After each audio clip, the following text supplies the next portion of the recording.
श्री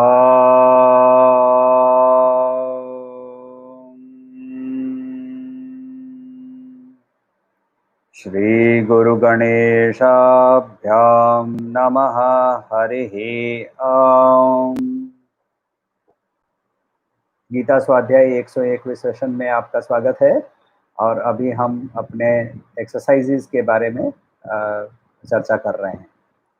तो पिछले एक्सरसाइज के अंदर में, पिछली क्रिया के अंदर में हमने 45 मिनट को 3 भागों में विभाजित कर दिया था।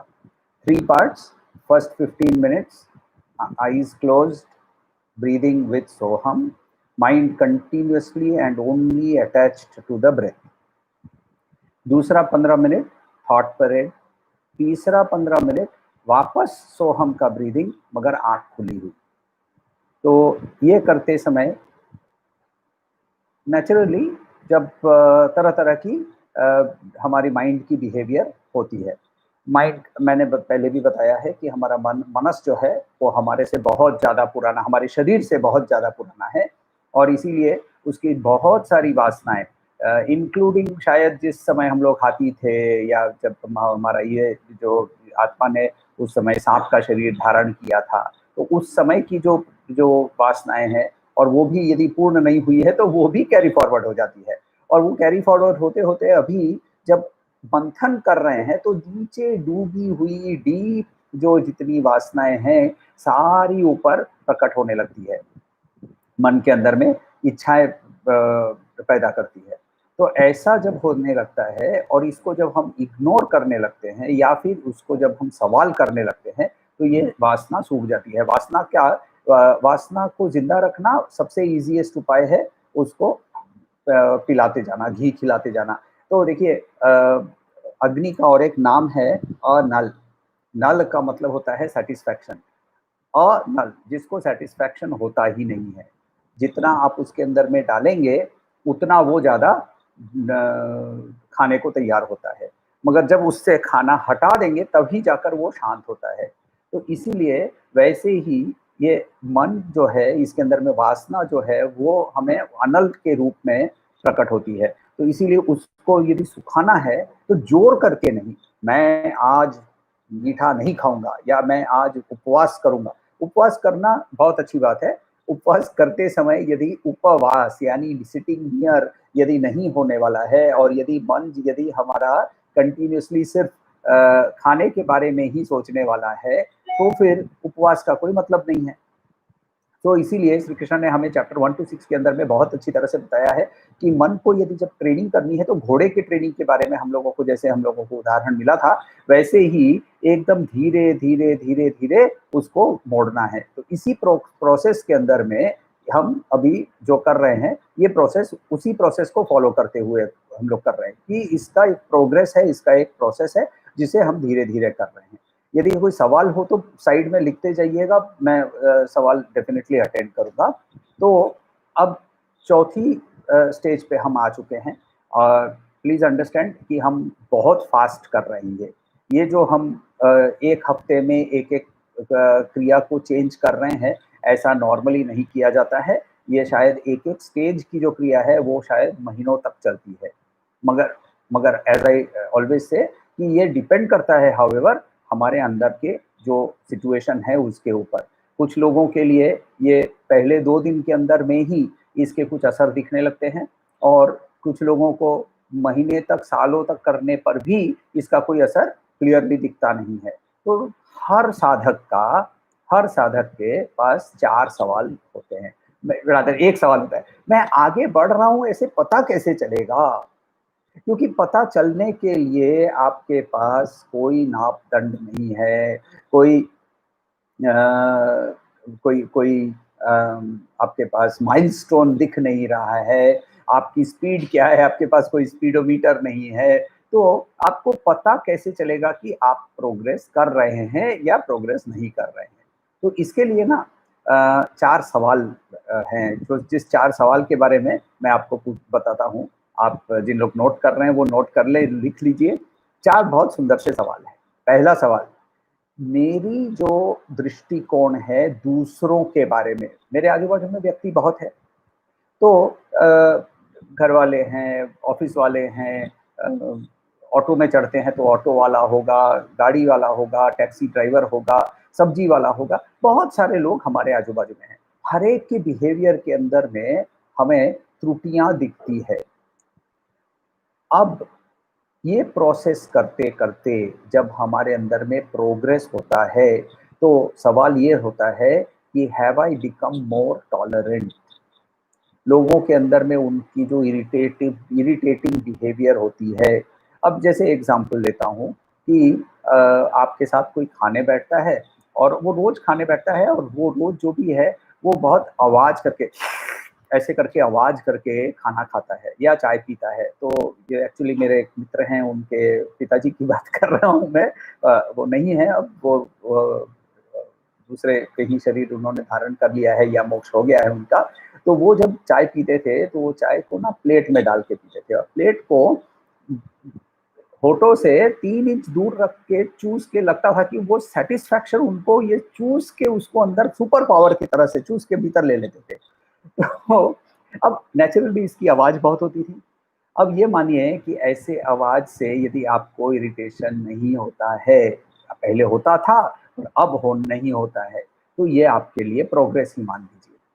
तो पहले इरिटेशन होता था और उसके अंदर में हमारी रिएक्शन होती थी। क्या कर रहे हो? इतना आवाज करते हो खाने बैठने में, इरिटेटिंग है ये।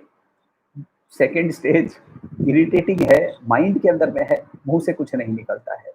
और तीसरा स्टेज इरिटेशन भी नहीं होता है। Have I started becoming more tolerant of people around me?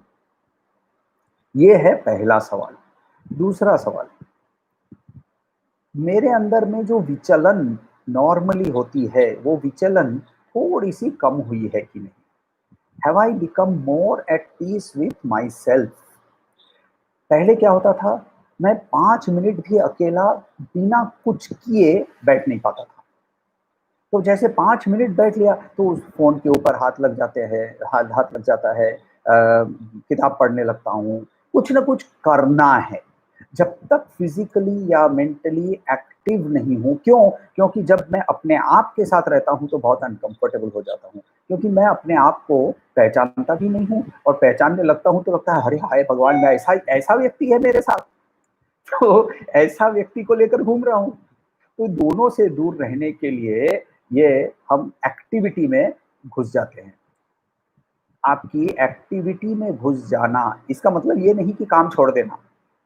कर्म संन्यास हमारे लिए एक स्टेज है, जिसके स्टेज की ओर हम जा रहे हैं उसके लिए टाइम लगेगा। मगर अभी कर्म संन्यास की बात नहीं कर रहा हूँ मैं। मैं ये नहीं कह रहा हूँ कि यदि हमारा घर साफ करने का यदि हमारा कर्तव्य है तो घर साफ करना बंद कर देंगे। यदि रसोई करना हमारा कर्तव्य है तो उसको बंद कर देंगे। यदि ऑफिस जाना कर्तव्य है तो उसको बंद कर देंगे। मैं अपने आप के साथ बैठा हूँ। That is not what is being said. जब आपके पास टाइम होता है तब आप उसको फिजूल की एक्टिविटी में इन्वॉल्व कर लेते हैं क्या? वो है सवाल। और वो यदि धीरे धीरे कम होने लगा है, अपने आप कम होने लगा है, देखिए जोर करके कम करेंगे नहीं, मैं अभी ना बैठने वाला हूँ, कोई डिस्टर्ब मत करना, सब कोई चुप, ये वाली जब बिहेवियर होती है तो ये बैठना नहीं है। तो इसीलिए ये सब कोई चुप नहीं करना है। जब हम अकेले बैठे हैं, बाकी लोग काम कर रहे हैं, आपके पास कुछ करने का है नहीं फिलहाल, तो कोई फिजूल का काम जो ले लेते हैं, कुछ किताब पढ़ लेते हैं, टीवी देखने बैठ जाते हैं, मोबाइल में व्हाट्सएप देखना चालू कर देते हैं, नहीं करेंगे। चुपचाप बैठेंगे, बस अपने आप के साथ बैठेंगे और उस समय ही अपने आप थॉट परेड होते रहेगी या थॉट परेड नहीं भी होगी, थॉट परेड होगी तो उसके साथ इन्वॉल्व नहीं होंगे, थॉट परेड होने देंगे। ऐसा यदि होने लगा है तो आपके अंदर में प्रोग्रेस हुआ है। ये और एक बात हो गई। तीसरा, तो पहला सवाल है have I become more tolerant of other people? दूसरा सवाल, am I at more peace with myself? तीसरा, मैं स्लो डाउन हुआ हूं कि नहीं? स्लो डाउन का मतलब ये नहीं कि मेरी मेरी जो मैं ना हर समय नॉर्मली टॉप गियर में चलता हूँ। पैदल चलते समय पीछे लोगों को छोड़ देता हूँ। कोई बात करता है तो बीच में बात करके टोक लेता हूँ। मैं हैव आई स्लोड डाउन? वो मैं उस मेरे अंदर जो रिएक्शन की मोड है, वो रिएक्शन का मोड, फिजिकल रिएक्शन का मोड, वो भी कम हो गया है कि नहीं? क्यों? ये क्यों ज़रूरी है? क्योंकि फिज़िकली जब तक हम शांत नहीं होंगे तब तक माइंड को शांत करना इम्पॉसिबल है। मेंटल कंसंट्रेशन अष्टांग योग के अंदर में यम नियम के बाद आसन, उसके बाद ही प्राणायाम। तो जब तक हम आसन यानी सुखम स्थिरम सुखम आसनः, तो सुखम स्थिरम का मतलब होता है जहां हम स्थिर बैठ सकते हैं। हम यहाँ 45 मिनट के लिए बैठने की बात कर रहे हैं। आसन सिद्धि के बारे में अष्टांग योग के अंदर में उसको 6-6 घंटे के लिए बोलते हैं। उसके लिए खैर बहुत टाइम है, जरूरत भी है उतनी, तो की देखेंगे। हम यहाँ भगवत गीता के प्रोसेसेस फॉलो कर रहे हैं, हम अष्टांग योगा पतंजलि की योग प्रोसेस नहीं फॉलो कर रहे हैं। तो यहाँ हमारे कंसंट्रेशन फिजिकल बॉडी से कम माइंड के ऊपर ज्यादा है। और यहाँ माइंड को यदि शांत करना है तो फिजिकली शांत होना, फिजिकली स्लो डाउन होना एक्सट्रीमली इंपॉर्टेंट है। और इसीलिए तीसरा का सवाल, फिजिकली मैं स्लो डाउन हो गया हूं कि नहीं। चौथा सवाल, आजू बाजू के लोग जो हैं वो मेरे से ज्यादा कंफर्टेबल फील करने लगे हैं क्या। अब इसका आंसर आपको एक तो पहला होता है, क्या जानते हैं, जैसे हम लोग ये मेडिटेशन की प्रोसेस शुरू करते हैं ना, तो आजू बाजू के जो लोग हैं वो ज्यादा अनकंफर्टेबल हो जाते हैं पहले। अरे इसको क्या हो गया, ये क्या करने वाला है, ये कैसे कर रहा है, ये क्या करने लगा। तो ये पहले तो उनको इसकी डिस्कम्फर्ट होती है, मगर ये डिस्कम्फर्ट की बात नहीं कर रहा हूँ। ये वाली तो डिस्कम्फर्ट होगी ही, सबको होगी। जो आपके घर वाले हैं, आपके करीब के हैं, उनको ये जब आप सडनली एक मेडिटेशन प्रोसेस में चले जाते हैं तो सबको ये लगता है कि ये कुछ अजीब करने वाला है, अजीब कुछ होने वाला है। अच्छा, लोगों की एक्सपेक्टेशंस भी होती है। वो आकर पूछते हैं, अच्छा तुम अभी 15 दिन से कर रहे हो ना, 21 दिन से कर रहे हो, क्या मिला। तो ये बाजार नहीं है कि हम 21 दिन तक मॉल में 21 घंटे तक या 21 मिनट तक मॉल में घूमें और कुछ मिल जाएगा। कुछ मिलने वाला है नहीं वैसे। तो जो मिलने वाला है वो दूसरों को दिखेगा नहीं, मगर दूसरों को ये ऐसे लगने लगेगा कि इसके साथ वो सुन रहा है ज्यादा, वो आपसे बात करने लगेंगे ज्यादा। क्यों? क्योंकि आप स्लो डाउन हो गए हैं। और आप जैसे ही स्लो डाउन हो गए हैं तो लोग आपसे बात करने के लिए कंफर्टेबल हो जाएंगे। इसका बेस्ट एग्जाम्पल है घर के बच्चे। देखिए, घर के बच्चे, आजू बाजू के बच्चे, जब बच्चे आपके प्रति अट्रैक्टेड होने लगते हैं तो बच्चे आपसे कुछ लेना नहीं चाहते हैं। बच्चे ना हर समय आपके साथ इंटरैक्ट करते समय उनको बात करनी होती है। वो हर समय मेरे साथ ये हुआ, मेरे साथ वो हुआ, अरे वो देखो चिड़िया उड़ के चली गई। उनके पास छोटी छोटी चीजें बहुत एक्साइटिंग होती है। आप ये आपके लिए बहुत बड़ा एसिड टेस्ट होता है कि बच्चे आपके साथ कितना कंफर्टेबल है। और वो आपके लिए बहुत सिंपल एग्जाम्पल है कि आप यदि बच्चों को एकत्रित करिए, और इसके ये दोनों साइड काम करता है। आप यदि बच्चों को एकत्रित करिए और उनके साथ आप काम करने लगे तो आप अपने आप को भी, वो भी एक मेडिटेशन का एक तरीका है, वो भी एक तरीका है जिससे आप अपने आप को स्लो करते हैं।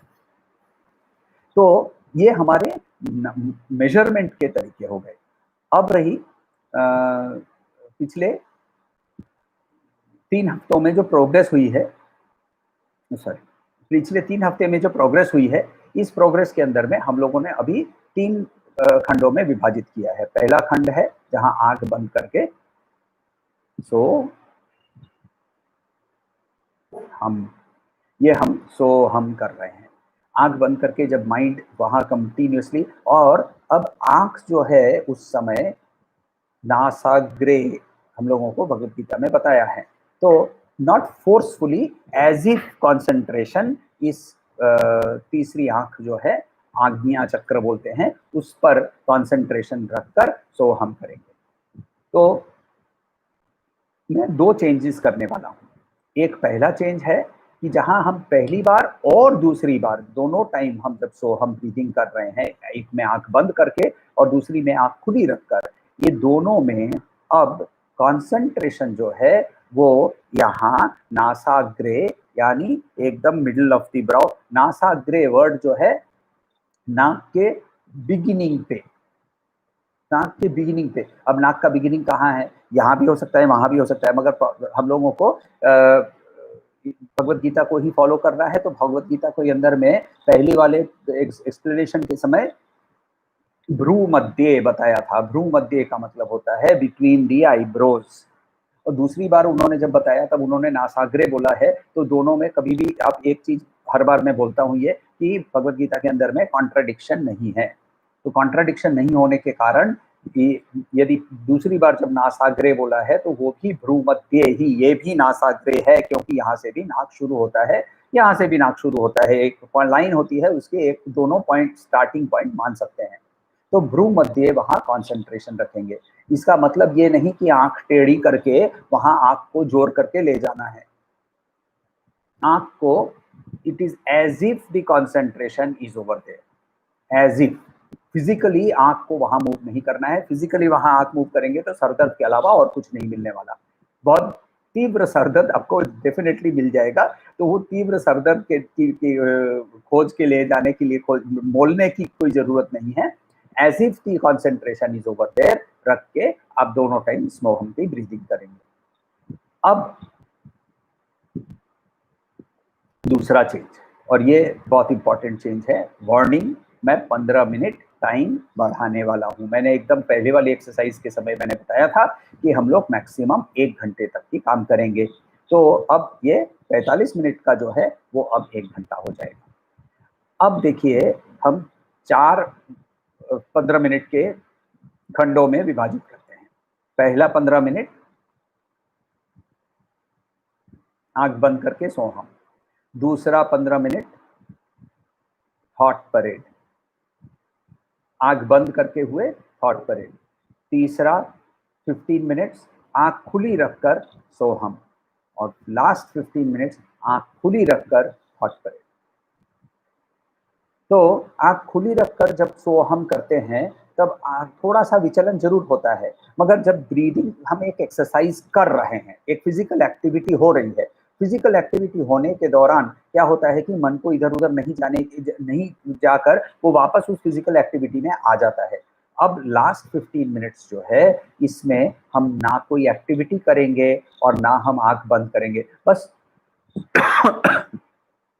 कोशिश करेंगे कि कोई दूर की ओर आंख की नजर रखें। दूर की ओर नजर रखने का कारण सिर्फ ये है कि आंख हमारी यदि पास की ओर रहती है तो आंख पे स्ट्रेन होता है। तो 15 मिनट, और अच्छा ये नहीं कि आंख ब्लिंक नहीं करना है, बस एकदम त्राटक करना है और जब तक आंख से पानी गिरने लगे तब तक एक तरह से देखते रहना है, वैसा कुछ नहीं है। किसी भी चीज पे फोर्स नहीं करना है। तो मैं वापस रिपीट करता हूं, first 15 minutes Soham breathing with eyes closed, second eyes closed, thought parade. Second, eyes open, soham breathing.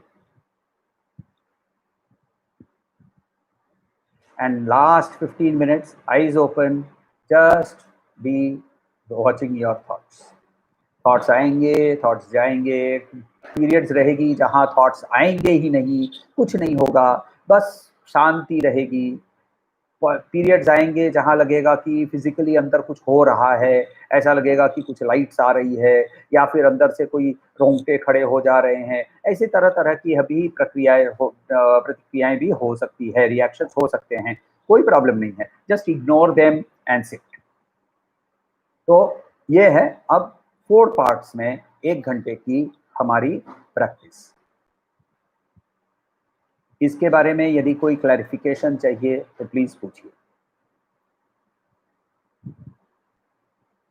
मैं वापस रिपीट करता हूँ, first 15 minutes eyes closed Soham, second 15 minutes eyes closed parade breath thought parade, third 15 minutes eyes open Soham breathing, last 15 minutes eyes open thought parade. Now just one statement here कि जब तक हम process के माध्यम से प्रैक्टिस नहीं करेंगे, स्टेज 4 की प्रैक्टिस यदि स्टेज 1 नहीं करके आगे बढ़ेंगे तो नहीं होने वाला है। तो यदि आपके stage 1 45 minutes of Soham breathing नहीं हुआ है तो पहले उसको कीजिए। जब तक वो नहीं होगा, जब तक वो उसके अंदर में आपको कंफर्ट नहीं आएगा, तब तक आपका सेकेंड स्टेज विफल जाएगा। तो ये प्रोसेस है, स्टेप बाय स्टेप वाली प्रोसेस है। तो इस स्टेप बाय स्टेप की प्रोसेस में जैसे स्टेप बताए जा रहे हैं वैसे ही यदि फॉलो करेंगे तो ही असर दिखेगा, और इसकी भी कोई गारंटी नहीं है कि असर तुरंत का तुरंत दिखेगा। शनैः शनैः ही हमें श्री कृष्ण ने खुद बताया हुआ है। तो धीरे-धीरे जैसे-जैसे हमारे अंदर में वासनाएँ सूखती जाएगी, वैसे-वैसे आस्ते-आस्ते ये होगा। मगर इसकी गारंटी भी श्री कृष्ण ने ली हुई है कि वो बोलते हैं, इहैव, इधर इस दुनिया में, इस जन्म में आपको आपकी प्रोग्रेस होगी। अच्छा, यदि ये प्रोग्रेस होते-होते यदि हम शरीर को त्यागना पड़े तो क्या होगा? नो प्रॉब्लम, जो किया है वो कहीं गुम हो नहीं जाएगा, ये भी हम लोगों को बताया गया है। तो इसीलिए हमें चिंता करने की ज़रूरत नहीं है। स्टेप बाय स्टेप इस प्रोसेस को फ़ॉलो करें, और यदि कोई डाउट हो, कोई सवाल हो, तो अभी पूछ ले सकते हैं।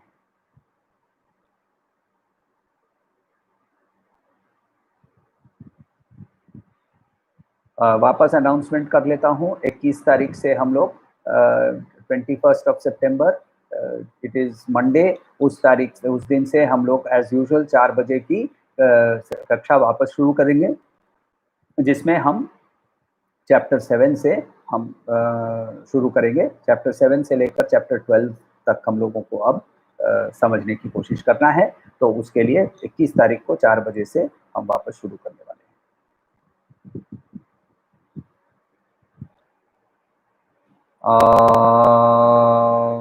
शांति शांति शांति।